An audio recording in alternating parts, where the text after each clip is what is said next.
Welcome to Road Tales with Levi and Cole. I'm Cole. And I'm Levi. And well, this is our first podcast ever, so we're gonna see how this goes. Yeah, we're gonna figure it out as we go, I think, right? So everybody gets to join along and see the how the sausage is made. Yeah, exactly. The evolution of how we can manage to talk to each other Yeah. while being recorded. Because Levi and I have how long have we known each other for? Oh, maybe 3 years now? Yeah, 3 years. We met up in Tahoe. Buddy Ian introduced us, Mm-hmm. and we started riding together up in Tahoe, and yeah, it's just been a blast, and we gotta know each other and ride whenever we're in town together, and it's been really fun. Yeah, so Ian being Ian Lopez, Yeah, now on on the team with you. You guys are teammates. yeah, And modern adventure. we'll obviously talk about that a lot, but just to Yeah, wait, so what do you from your point of view, what does modern adventure look like? Does it look cool? Does it look a little bit odd? If you were my age, would you have been interested in the project?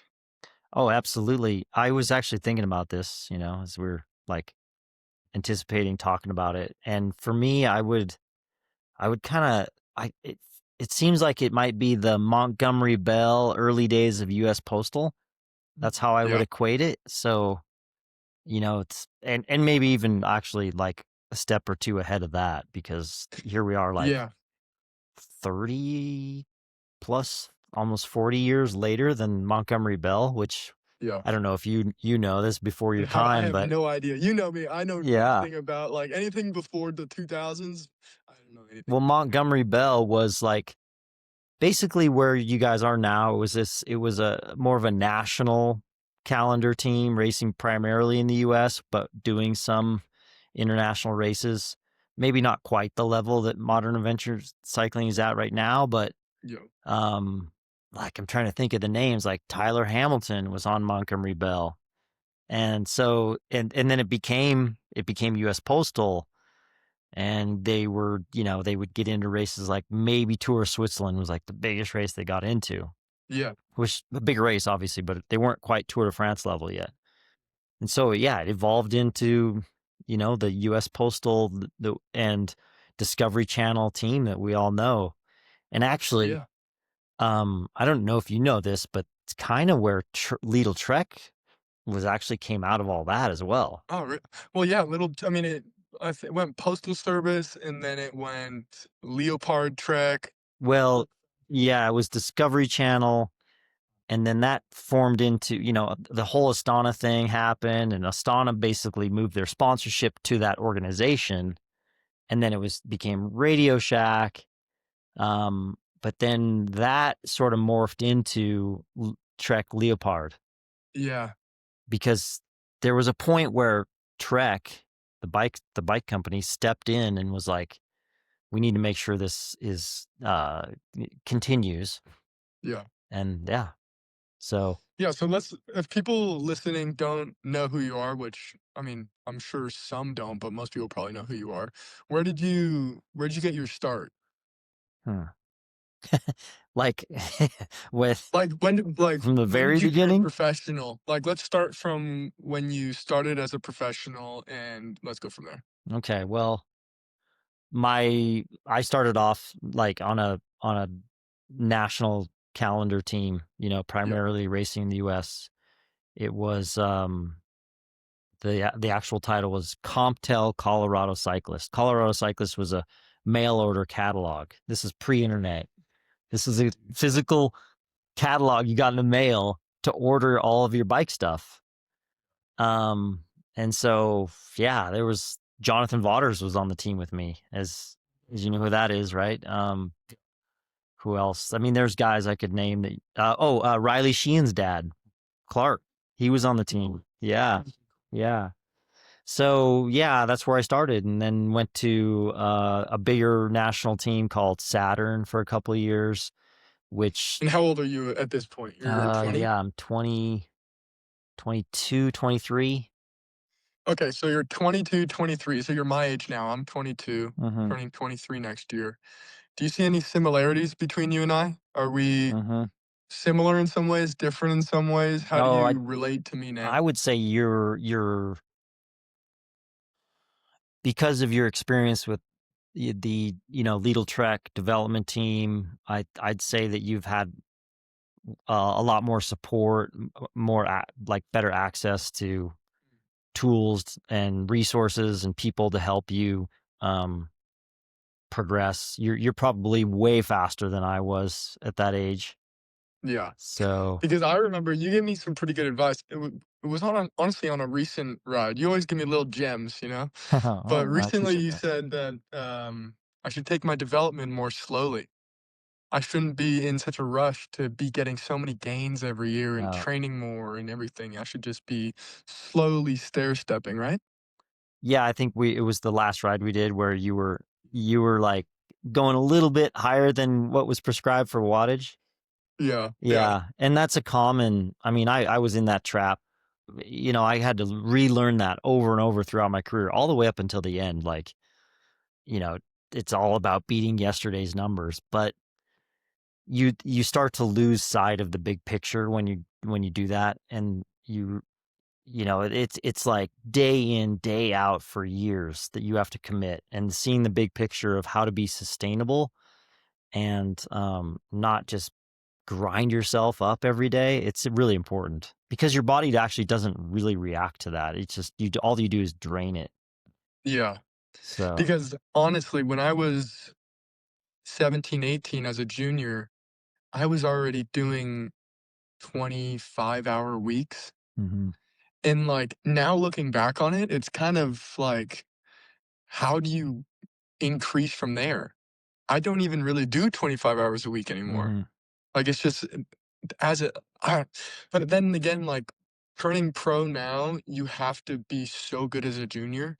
So it's like I wouldn't know how to give advice to a 16, 17-year old now because gosh, I don't know. Like yeah, the are you, sport has it worked changed. for me to train a lot, but I don't know if that's the right thing to do.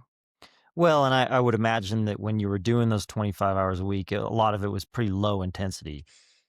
Yeah, I mean, a lot of it was endurance. Yeah, and I think that's actually pretty important early in your career is to do a lot of base miles, which is pretty old Yeah, school, but I still think there's a place for it. I mean, volume and training is still kind of king. I mean, I think as you get older, intensity becomes more important, but there's a point where in your development you need to be able to go out and do a 30-hour week yeah, and yeah.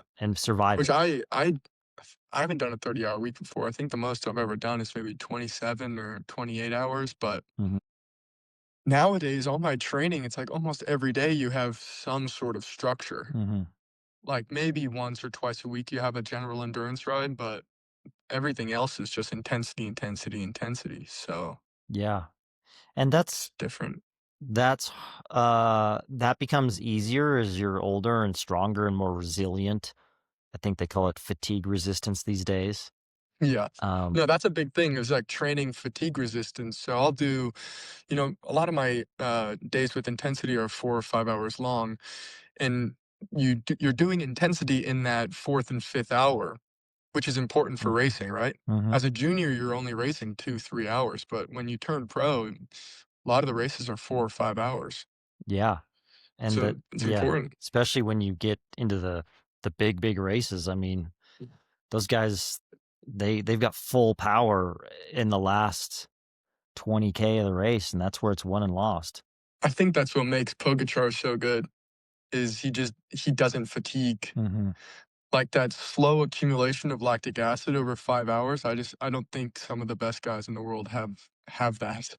Like they're just Yeah. genetic freaks. Yeah, I mean, they've got the whole package where, yeah, they can go super hard right from the beginning, but they can also recover super well.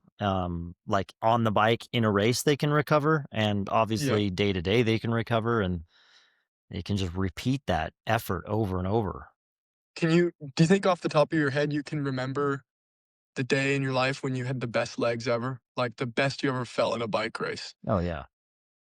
What was it? I won a time trial on the Tour de France, and it was, man, it was just like you know, I think you learn your limits, right? You know what you're capable of, and that day was like, whoa, my limits are not there anymore. Like it was like, Yeah. oh, I can actually go another gear down. Uh, Was it early on in the tour or was it like last week?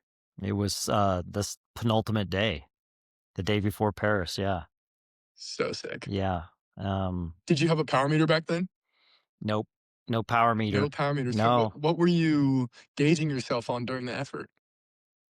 Oh, well, that's a good question, and I think that this is a great topic for us to discuss is power meters, heart rate monitors, even if real-time lactate measuring tools come into play and Yeah. are accurate, Well, that would be huge. it would be huge. But I still think like knowing your sensations and your perceived exertion and knowing your body is king over all of it because Yeah. we aren't computers. Like your wattage is different all the time, like what you can quote unquote sustain for 20 minutes or whatever. I mean, Yeah. flat versus uphill, like cold versus heat. Like you just have to know. Um, you have to recognize the sensations that you're feeling. And so I think that was, I mean, I used a lot of power meters in my career, and even as bikes got lighter, we started to put them on in races. But in the beginning, it was like, oh, we had to shed all the weight because weight Mhm. was so important, you know. Um, but anyway, the benefit of all that was, especially towards the end, it kind of becomes an art form. Like the Yeah. power meter is great, but it should be used as like a reference more than anything. In time trialing, Yeah. that is just I think time trialing is my favorite discipline. It's like Mhm. poetry in motion. It's just pure it's like what cycling is all about. It's just you against the clock. What guy can go fastest point A to point B? Yeah. And it's not a And steady even in your effort, body. right? It's not. No. No, I mean, you have to know where to spend your energy and Like Worlds this year was the craziest example of that, how you really were either really on or like managing your efforts so you could recover mm, going into the next hill. yeah.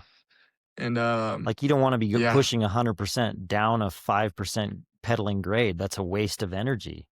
No, but then uphill, you're pushing over your limit. I was Yeah. so dude, as soon as I crested this climb, I swear to God, I was like 20 lactate. I Yeah. was dying. You know, And then I it's amazing how much you can recover in a couple of minutes. well, if you're well trained like you are, yeah. Yeah, Yeah. yeah.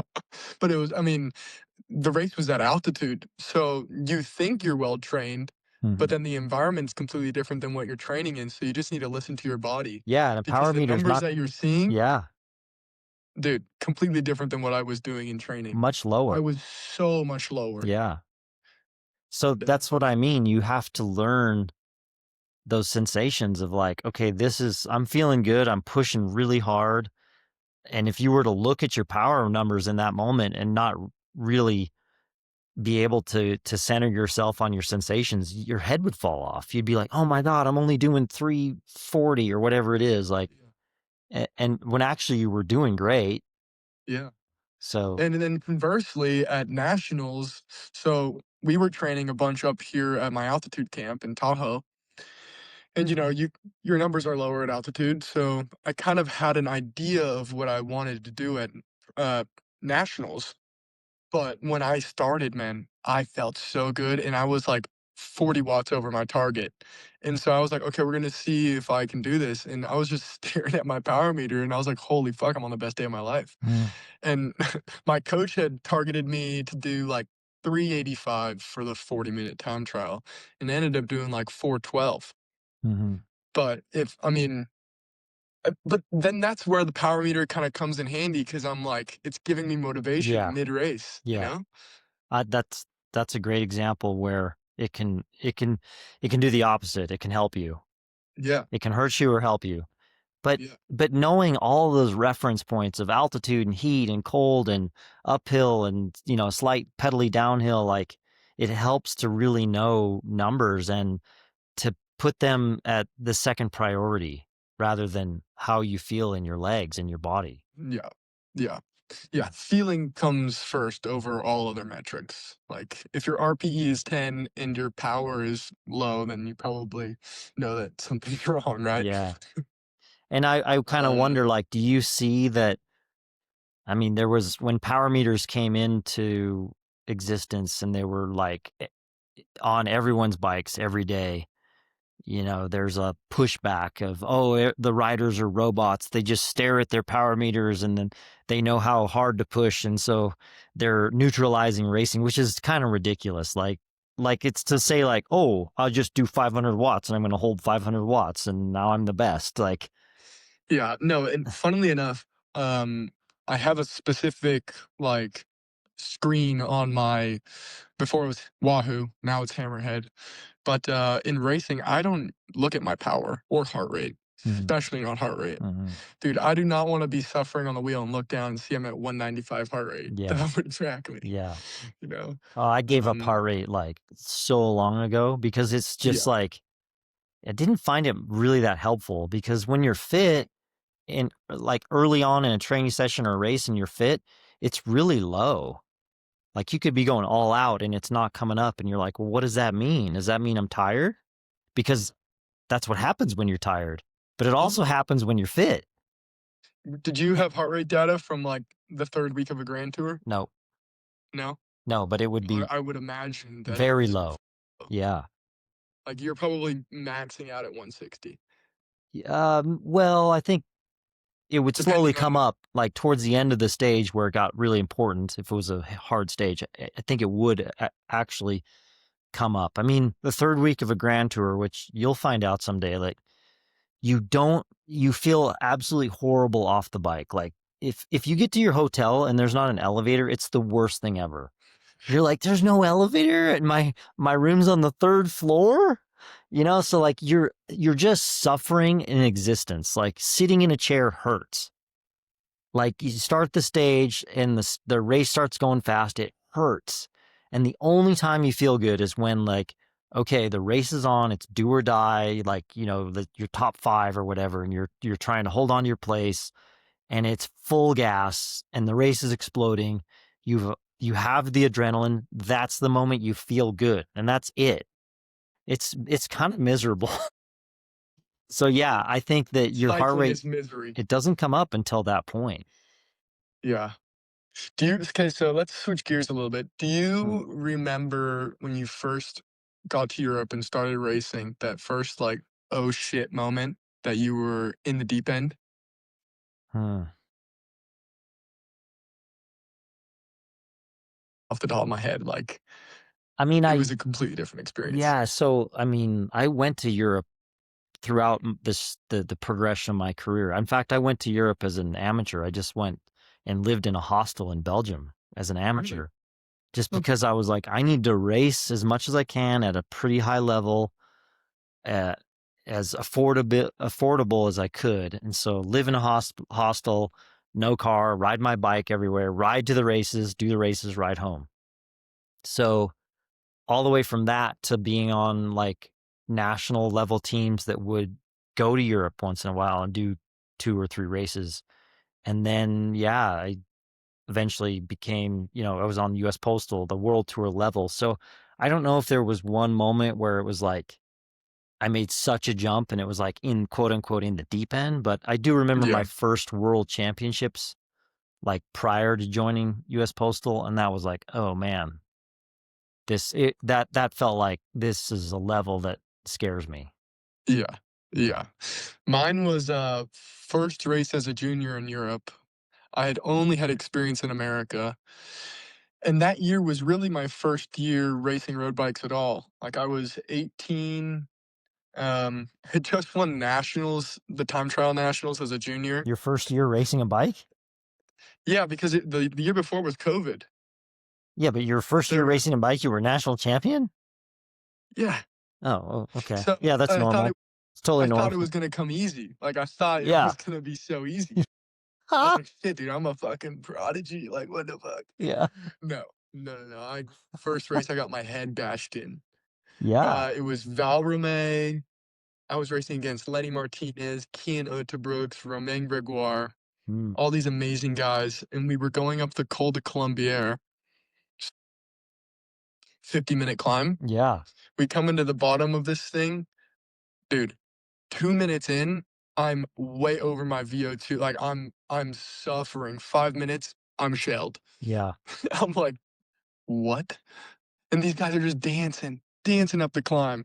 I remember Colby Simmons, we finished the stage and we both looked at each other and we were like, "Holy shit, that was grim." And, yeah, that was what started it all for both Colby and I. Colby's now on EF, um, but yeah, we were battling it out all year, just trying to get our 1 win. We both wanted 1 win. He ended up winning a stage race in Swiss, and, I was able to get a TT win in France, but fuck, it didn't come easy. So, I mean, that, I've seen this throughout, with other riders where it comes easy, but then they, like you said, they jump into the deep end or whatever, and they find it's not so easy. And so I think that shift can be really hard, and it's really a make or break point to someone's ability to knuckle down and do the real work day in, day out. That's not glamorous at all. And Mm. so, like, when you were in that moment, were you disheartened? Did you think about, like, well, maybe this sport's not for me? Did you think about quitting? You know, that thought crosses your mind, obviously, of like, "Holy shit, am I doing the right thing with my life? Like, is this what I'm cut out for?" Um, but it's the difficulty that makes it fun because you're chasing something that's hard, and it's like, you're always trying to get better and chase improvement and find your limits, and that's what I'm obsessed with. It's not winning because I'm not a I don't win often at all, Well, but it's that's the sport. I mean, you don't win often in this sport unless you're one of the very I'm best. Yeah. sorry. But, no, it's just the chasing the win, which is I'm addicted to getting better every day, so that's why I love cycling. I mean, But that's who you are. And so, like, you got to a point where that was your asset. That's what allowed you to keep going. And not everybody has that. yeah, I mean, I definitely think the sport weeds out the mentally unfit because at the end of the day, I think cycling is 95% mental. Hmm. I mean, if you can't handle the disappointments, the lows, the highs, and then the lows, it's not for you. And it's you're gonna have a lot more lows than you are gonna have highs, probably. Yeah. And I've always said that the key to getting better than you were before, is consistency. It's the day in, the day out, the grind. Like, and in the end, you have to love that grind. That's the key. If you Yeah, don't love it, you won't make it. yeah. No, and I would honestly would I mean, in an ideal world, I would get paid just to train. Hmm. I love training. Like Yeah. racing is the job, which I find enjoyment in racing at points, but sometimes obviously it's like Hmm. you don't want to really be racing. But just the training, I love training. Hmm. It's my favorite thing in the world. Yeah. Me too. Are you the same? Oh, like 1,000%. I mean, Yeah. I'm not as, like, totally strict these days, but I still adhere to my number one principle of consistency. I think, day in, day out, doing something. I probably don't do it nearly as much intensity as I used to. I shy away from those painful intervals, but I think just getting out there, like for me on the bike or on Nordic skis every day, and I go to the gym or yoga, like, just being active is 1,000 times better than inconsistency of Yeah. doing nothing for 4 days and then you go out and destroy yourself on the weekend. I Yeah. mean, I realize everybody has their time constraints, but if you can find a way to be consistent, that to me, that's the key. 100%. Consistency is key. Which goes back I to think in why life. I was kind of like, hey, don't try to overshoot your wattage every day, because Yeah. that goes against consistency. Yeah. but it's addicting to try and Yeah. best yourself the Yeah. day before, you know? It's Yeah. like, "Fuck, today I feel really good. Coach prescribed this interval at 400 watts. I'm gonna see if I can do 405." You know? Like, Yeah. it's just, I'm just addicted to No, it. I know. So, And that's great. That's great. I think you got to find a balance. yeah, definitely balance, Once yeah. in a while, like, you're like, okay, I'm going to stick to my zones, but then on that one interval, that one day, I'm going to see what I can I do. let it rip. Yeah, Yeah, that's fine. yeah. Alright, let's see. I have a couple questions lined up, some funny ones. I Yeah. mean, I know whenever I do my intervals, sometimes you like to sit in my wheel. Oh yeah, that's fun. Do I have I a good love to go draft? fast, and you're fast, Yeah, so yeah. You're pretty small and I'm pretty big, so I must give a nice draft, huh? oh, the best. I think one of the I on Strava I said something like faring for hire. I'm your faring. I'm making you go faster, dude. You in the Pulling wheel. that dirty air off of you. Yeah. Yeah, yeah. Um, you had a good story that you were gonna tell me. You Oh, I remember that was story? thinking about, yeah, like kind of the dumbest mistake I ever made as like a very seasoned professional. And there's this funny story of it was 2009 Vuelta Castilla y Leon. Does that still Oh, happen? no. Yeah. So or in and around Madrid, Yep. March. I think it's in March. What's that? Right now. Oh, it used to be in March. This is 2009. It was in March. I had just won Tour California. Alberto and I were both there. It's his home race. He had just won Paris-Nice. Dave Zabriskie was second to me in California. We went first and second in the time trial. We go into Castile Leon. It's the first stage. And looking at the 5 days, the time trial is going to decide the overall. There's one uphill finish, but it doesn't look too hard. And so the first stage, the time trial is day number 2. The first stage is a field sprint. So your finish order on day 1 determines where you start in the time trial, right? Yeah. So we had looked at, weather, and I wanted to go early on. So I was like, okay, it's all together. I got to risk being in the back. Hopefully it doesn't split. And so therefore I go early in the time trial the next day. So I'm trying to finish in the back part of the peloton. Well, as we're coming in, Zabriskie has the same idea. And so we both have this like brain fart moment where we're next to each other. And I think we're thinking, okay, how do we finish so that I want to chase him in the time trial. He wants to chase me. But we both, I don't know how it happened. We start hitting the brakes to be behind the other guy, which is the opposite, right? Yeah. And we Yeah. almost get dropped and lose time. And I think actually he gave out and he was like, man, we're going to get gapped. And he went and I finished behind him. And then I quickly realized like, oh no, now he's chasing me. Yeah. Which, I wanted to be behind. Anyway, it was funny because we were both like, we'd been pros for so long and we knew the game and like, Funny. like juniors, Yeah. So anyway, the next day he's chasing me, but it worked out because I won the time trial. So Okay. yeah. And he was second. Yeah. Was he a pretty good time trialist? Zabriskie? Oh yeah. He was national What was his, champion. like He got what was his, he got type of rider? well, first of all, he won the prologue of the Tour de France one year. And he got a silver medal at Elite Worlds in the TT. So yeah, he could Oh, time shit. trial. What? How did I not know that? Yeah, he had the yellow jersey. Trying to think which year it was. Because Dave is actually he lives in Westlake, Mhm. which is where I'm from. I'm from Thousand Oaks. And so on all the group rides, he's always there with his 2 kids who race for Hot Tubes now. Yeah, I hear one of them, at least one of them is super fast. Yeah, I don't Yeah. Bo, maybe? I I don't think know. Bo's getting pretty It's fast. been a while since I I've seen mean, him. genetics, right? Yeah. I Oh yeah, didn't you know should that look up Dave was that like good. his position on a TT bike was immaculate. He's dialed? Oh yeah. I mean, he couldn't be more dialed than you. You were like Remco before Remco. Yeah, different body types. Like I was Yeah. more compact with the upright, I was one of the first to to plug Get the the bars up. gap. Yeah, but Dave, like, super flat back, like really good pedaling style. Yeah, he had style. Do you think you would have been better if you had 165 cranks back then? I think so. Yeah, Yeah, I you would have mean, been world champion.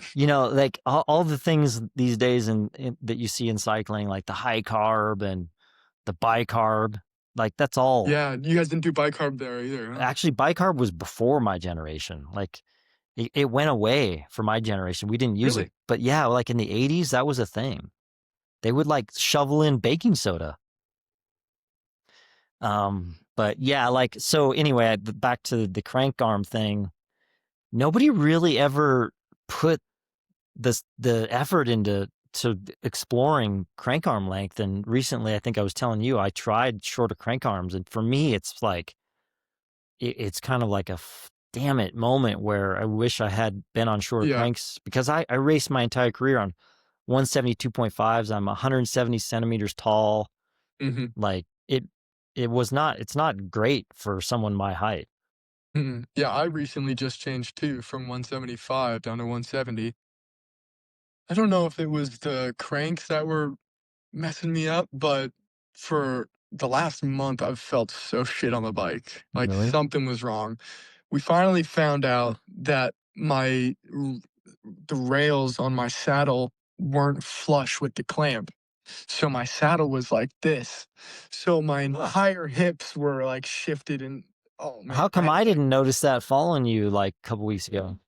Yeah, I even took well, you were going too fast. I was just suffering on the wheel.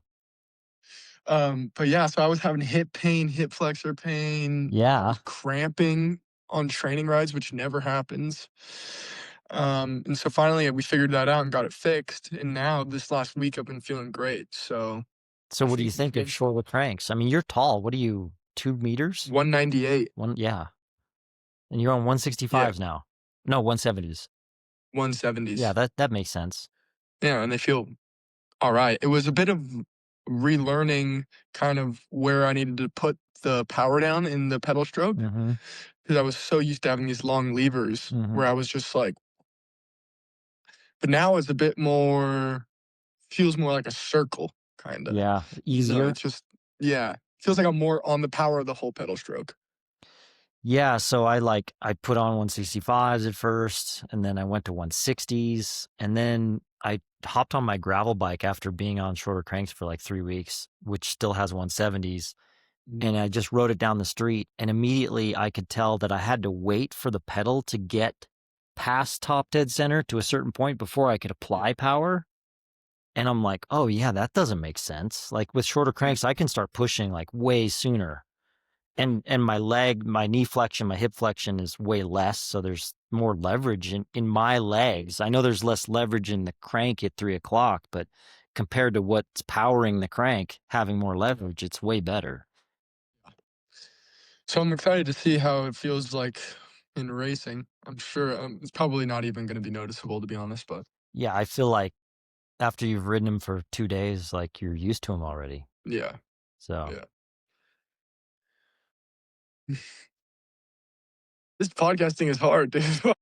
We've been talking for 33 but I minutes. told that story about Dave and I like having this stupid junior moment. Like, what? I mean, you're still pretty new in your career, but I Well, I'll imagine tell you you a have. junior moment Yeah. as a junior that was stupid. For some reason, as a junior, you think that you're fucking invincible, right? Like That gets you through a lot of things, though.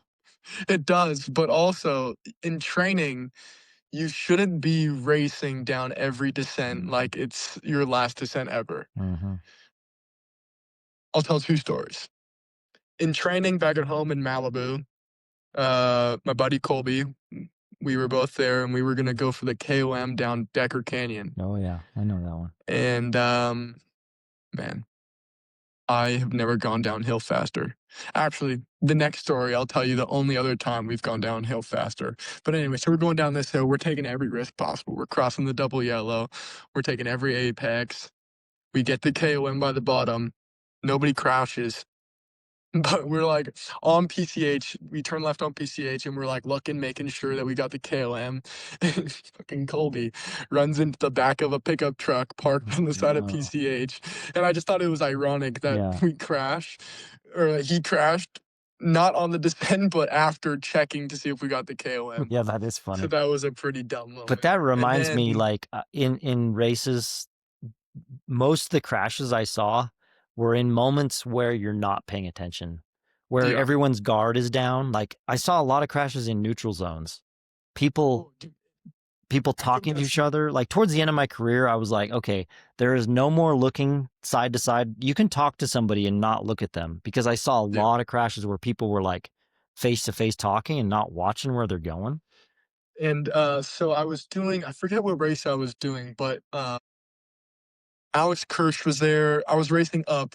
So I was on the little truck development team, but I was racing up with the pros at this race, at some pro race. It might have been Wallonie or something. And it was a really tense moment where we were positioning and getting in the right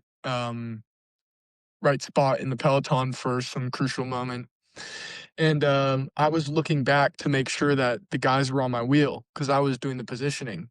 And oh my Hmm. God, I got chewed into by Otto Vergard and Alex Kirsch. They screamed at me. They were like, "Your fucking eyes bored, you idiot." And I was like, "Oh God." And then so we get on the bus after, and then they told me, they were like, "You never look back in these moments. That's how crashes happen because you overlap the wheel." Oh, And I've so got they it. told me to always Yeah. keep my front wheel free and never look back, and they'll talk to me and let Hmm. me know that they're on the wheel. I never look back. And so that was something I'll never forget because now when I watch races on TV and I see these guys looking behind them when the race is like 60 plus Ks an hour, Yeah. and guys are looking back, and I'm like, oh my God, like, what are they doing? Yeah, I had a German teammate once trying to move me up in Tour of Germany. I was leading Tour of Germany, and same thing. He looked back to make sure I was still on my wheel, and like I couldn't get the words out, but basically he ran straight into a street sign. Yeah, and he was screwed up, and I Yeah, obviously I felt bad. I'm like, he was doing it to help me, It's like, yeah, you're yeah, absolutely right. Do not look back. Like I can talk to him and be like, I'm here. yeah. Or but even on the radio, like, Hmm. I know it's a bit dangerous to take your hands off the bars in this moment, Better than looking so I behind. wouldn't yeah, but it's better than you can just quickly grab the blower and just say, "I'm on your wheel," or Yeah, "Wait, wait." yeah. So Um, that brings. I will save this for the next episode, but think about the time when you were most scared in a race or on the bike. oh, yeah. I know Well, mine. Yeah, sure, 'cause yeah, this coincides with the story I was gonna tell about dumbest moment, but I'll save it. Colby knows this. We're going down the Columbier. We were trying to chase. Scariest moment of my life. I'll tell the story in the next episode. yeah, Oh, that was so sketch. yeah. A lot of Um, stories to tell. We got to a lot of stories meter to it tell. out, and And ho- once the season starts, I'll have yeah, stories that are recent, yeah, you know, yeah, after every race, because I started a Lula tour in January. So we'll have a story to tell there, I'm sure. yeah. I I think, mean, I was showing you that video, yeah, the the last fastest kilometer, last, 45 seconds that they did it in. yeah, it was like 85 Ks an hour Yeah, average. yeah, That might top the most scared I'll ever be. yeah. The field sprints can be really scary. I mean, I remember just being terrified. Not that Back I'm then, did not they have sprinting, but I'm trying to the maintain 3K rule? position. Oh, dude, I think I started with the 1K rule. Oh, no. Yeah. They moved it to I think now 3K, and they've it's moved like, it to 5 for some yeah, reason. but even 5, like if you flat it, let's say you flat it like 7K to go and you can't ride it till 5K, you're not going to ride a flat for 2K. You're never Mhm. going to get back on in the last 7K. Yeah, you need to drop the whole team back to help you. Even then, like how do you stop, get a new bike, and get back to the peloton? Like if they're doing 85K an hour, you're not coming back. Yeah, not that fast. Yeah. No way. Um, Can't even pedal. I it's don't know, just you need a fucking 60 front chain ring. it's just interesting because, you and I are talking about the same things, that we're experiencing, but it's what, 40 years apart or something. Don't date yourself that. I've been retired Um, for 13 years now. shit. Do you miss it? Mm, just the very best parts, The very best parts, yeah. like The winning. yeah, the winning, yeah, standing on the podium or like the moments of cresting the Galibier and there's three of you or something, like that's a That'd be a pretty good feeling. yeah, that's a pretty enlightened feeling. Yeah. Yeah. I don't know. I will never experience that, so Well, you'll experience it in your own way. maybe. I don't what's the equivalent to that? I mean, I guess when you make Winning a big time trial. a split, Yeah. time trial is such an individual. You don't really feel like you're in this. Like, I guess the most comparable to crossing the top of a climb with like five guys in your group is making an echelon where there's like Hmm. 15 guys and you look around and it's just hitters. You're like, whoa, fuck, Yeah. I've done something here. Yeah, I could see you in Paris being one of the guys like not just making the split, but making that split happen. Well, I'm excited for opening weekend. I start at Kern Brussels Kern Mm. opening weekend. That'll be fun. I mean, that's just pure crosswind chaos, you know? Position, man. Yeah. Don't turn your head. Don't fall out of the top 10. No. You just got to be on the entire time. Yeah. And that's honestly, that's what I find almost the hardest in pro cycling is being mentally turned on Hmm. for 4 to 5 hours. It's like Super hard. so draining, Yeah. like more mentally than physically. Like you're just so mentally tired. You'll get better at that. I found I mean, it's just like training your muscles. Like it'll get easier to stay fully turned on for 4 or 5 hours. In the beginning, it's Yeah. hard.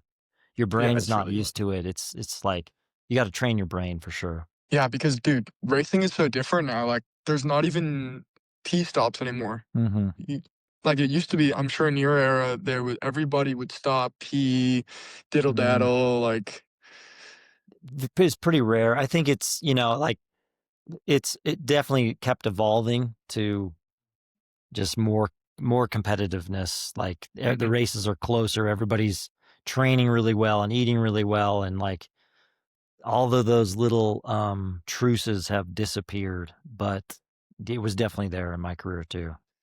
You back in your day, did you weigh your food?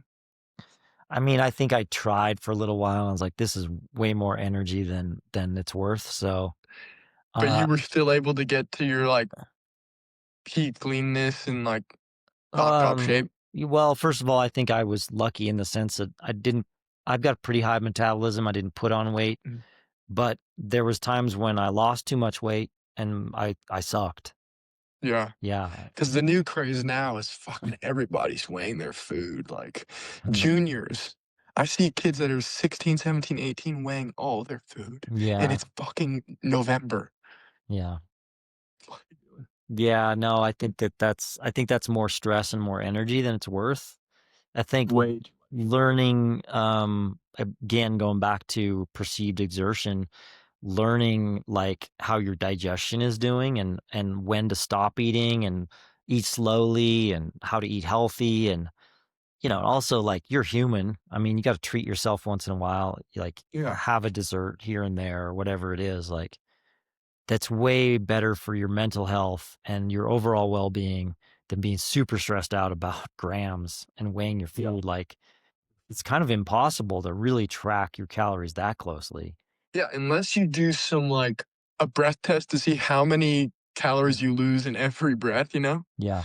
Like, your true BMI, like, what you're burning when you're fully resting. It's impossible to know. And I think that just leads to a deduction in power. Like you're just gonna have less strength. And then Oh, dude, my first 2 years under 23, I had this idea of what it meant to be a pro cyclist and, like, what you needed to do to turn pro. I was weighing all my food, I was, like, trying to be so skinny.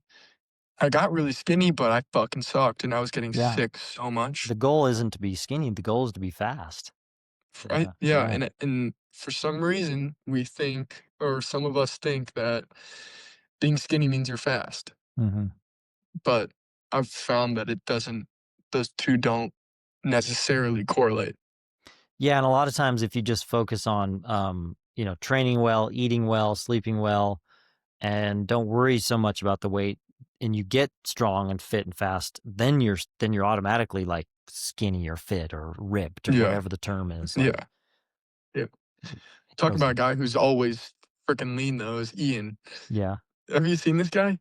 What do Well, you I think mean, he's he's got? always been on the like he's got a skinny body type, right? Yeah, but he's just got veins everywhere. Really? He's ripped. Yeah. I don't know. Little It little sucks when bros you're roommates growing with him. up. Little bro's growing up. Yeah. Shout out to Ian. We got to Sonoma get him on the County. podcast. Yeah. Sonoma County, not Napa. Well, we should probably save some stories for a future episode. We'll save some stories. Yeah, Yeah. yeah, yeah. 100%. If Let's do a little bit of rapid fire to finish off. okay. If they've made it this far, wow. Like they're really in it. 45 minutes. Yeah. We're pros. Who was your favorite rider growing up? Oh, that's tough. I mean, I still remember where I was sitting when I saw Le Mans win on the Champs in '89. Yeah. That was pretty amazing. Was that a pretty formative moment for you? Oh yeah. I mean, that's still the best Tour de France in history. There's no question. Hampsten winning the Giro in '88 was super iconic. Was he an American? Andy Hampsten? Dude, I Oh don't my know. God. Dude, you're unk, bro. I don't know any of these. Dude, everybody listening to this podcast, go ahead and berate Cole in the comments for not knowing who Andy Hampsten is. Bro, he's the only American to ever win the Giro d'Italia. Yeah, he won I don't Tour know of the guy. Switzerland twice, fourth in the Tour de France twice, I believe. He won Alpe d'Huez. Yeah. Okay, wow. Legend. I need to do my homework. Yeah, he was on La Vie Claire with Greg and they went first, second, and fourth in the Tour de France one year. All right. I have some homework to do then. I have a lot of cycling history I can teach you. Yeah. But All yeah, right. Well, I would say we got to get on a ride soon. You can tell me, but by the looks of it, the weather's not too good. It's no, snowing, I so won't be coming down to Reno to ride in the rain. No, no, not at all. Yeah. What was your favorite race? Well, it's pretty hard to, not think about this the scope and the size and the energy of the Tour de France. I mean, it's a global event, and Yeah. when you get there, you feel it. It's massive. Can't wait. And That's yeah, my dream. I want to do the Tour de France so bad. Dude. it takes you out of your skin. You're just like you can All do. eyes on you. Yeah, you can do things you didn't think you could, just because you're just moved by the energy of its existence. The Yeah. Like, crowd. what was your most energetic race experience ever? Like, most fans, like, just the most incredible feeling ever. When was that? So normally in the Tour, like the fans on the final climb are just it's really invigorating. Like you feel it. It's like it's totally energetic, and it allows you to push yourself so far beyond what you thought. But we had a time trial Alpe d'Huez in 2004, and they Was estimated. that when Lance won? Yeah, I think he won like 3 stages in a row, but he won that. Well, yeah, but he won that time trial. He right? won that time trial. He won that Tour de France. And they estimated more than 1 million people on the climb. And this is a 13-kilometer, 8-mile That's climb. crazy. And that actually was a little bit too much. Like, it was like, I don't know. It just felt like it was just overwhelming. Like, the crowd was overwhelming. And I'd never experienced that before. It's a That'd be really so cool hard to experience. Yeah, it was a little distracting. That's how overwhelming it was. Yeah. What team were you on? It was That on race? Rabobank. Yeah. Which is He's an now. OG Visma Lisa bike guy. Oh, there you go. You know your history. Yeah. Yeah. I'm not Yeah. totally It became dumb. the powerhouse that is Visma Lisa Bike, right?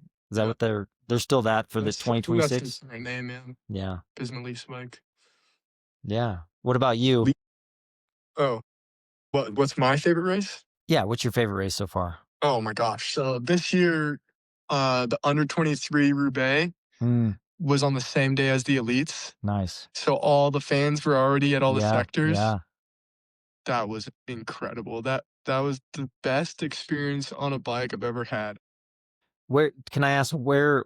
Like, obviously, you don't start in. Where did they start? Compiègne. The elite start I in th we Compiègne, I think. started so we did the exact same course as the elites, just the first, like, 40 or 50 Ks, I think, of the elite race, we didn't do. So you do like 220K? Oh, no, no, no. Oh, they do like I think 260, we 270. think we did, like, 180, Mhm. Okay. and the elite races maybe 240, I think it's more than that, but whatever, it doesn't matter. whatever, more or less. So you start Um, on the same exact course, just farther into it. yeah, so we do all the same sectors So that the elites do. Arenberg. Oh, no, no, no, we didn't do Arenberg, Oh, we no. skipped Arenberg, Okay. actually, which would've been crazy. That would've been so cool. But we did, Mons and Favel, Yeah. we did Carrefour de l'Arbre, the big five-star sectors we did.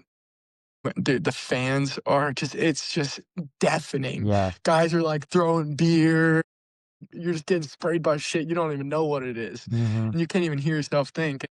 I was, on domestique duties. We won the race, we went 1st and 2nd, but I had to lead into, like, all the cobble sectors, basically up until Mons and Pavel when we did our team attack. So I was 1st into every sector. Nice, nice. It was such a cool So experience. that's My like what I'm talking about, going over the top of the Tourmalet or something with the 5 best. Like, that's an enlightened feeling. I mean, yeah, it is, because, to be honest, like, everybody's fighting for position, it's not a given that even if your team is riding that you're gonna be 1st into the cobble sectors, you know? Mhm. So, like, winning that fight Mhm. every time, Yeah. that feels good. Yeah. Um, and that we all went out after in, Ghent, I think, and that was such a great time. And I love that team. that feeling that you get leading into those sectors, that's what you need to draw back on when you're training day in, day out. That's your motivation right there. When That's a when well you were training that's a well you can keep going back to over time and time. Just replay that in your head. 100%. Yeah. Do you find yourself when you're training, maybe you still do now, but you probably did before in your career, visualize a lot? Like, you get Mhm. so deep into a visualization, you feel like you're in that moment? Yeah, like I can think about well, I would train pretty hard for Tour California when it was in February, so I'd train through the winter and most of my hardest, most intense days were on the time trial bike. And so I would think about the time trial in Tour California, but I would also think about probably the greatest lessons in my career for me were the near misses in time trials. Like, I can think of that. I lost a time trial in the Dauphiné one year to a Colombian, Santiago Botero. It was an hour-long time trial, and I lost it by like 0.16 of a second. I would think about that in my training. Like, I am not going to do that. I would think about it in races that I was targeting. Like, when you lose by that little margin, man, you just bleed out your eyeballs in the race Mhm. because you're like, I'm not. I mean, you could make that up anywhere, right? I mean, dude, conversely, I won as a junior, I won a time trial, a 2.1 time trial in France.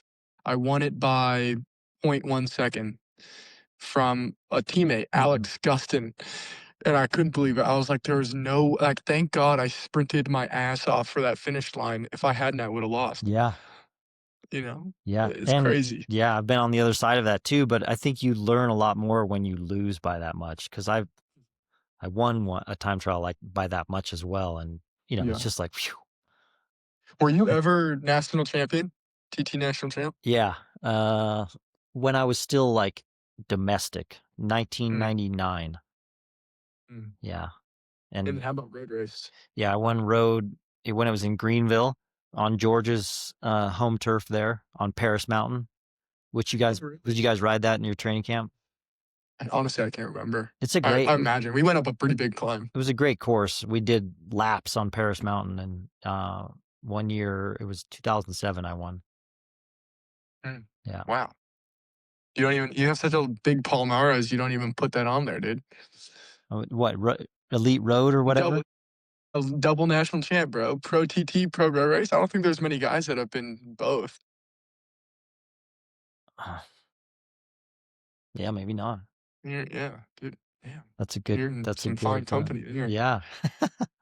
I'm trying to think who's been both. I don't know. I don't think there's many, dude. Who's our Maybe national Greg. champ now? Quinn? Quinn's road national champ, but Never I don't won. think he could be TT. Yeah.